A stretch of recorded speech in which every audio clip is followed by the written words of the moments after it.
Hello friends, let us now learn about some important points on applied anatomy of esophagus. So, first regarding applied anatomy of esophagus, if you see the length of the esophagus is 25 centimeters. The extent of the esophagus is from C6 to T11.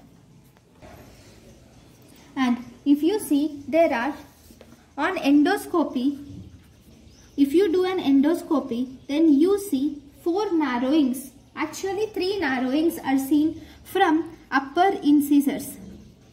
Okay, that is from upper incisors, that is 15 centimeters from upper incisors, you see the beginning of esophagus or cricopharynx. Then at 25 centimeters from the upper incisors, you see the presence of arch of aorta. Then at 25 centimeters from the upper incisors, you see the presence of left bronchus. Then at 40 centimeters from the upper incisors, you see presence of diaphragm. Now, lining of the esophagus, if you see, if this is the esophagus, just a minute.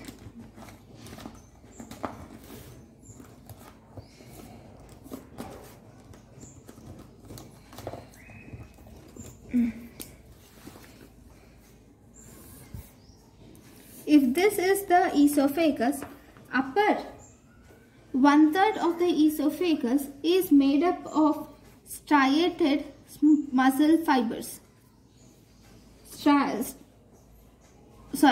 Stratified muscle fibers.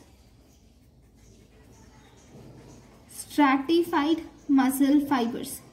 Whereas middle 1/3 is made up of mixed fibers. Whereas the lower 1/3 is made up of smooth muscle fibers. Right? And then here, what is the unique feature of esophagus?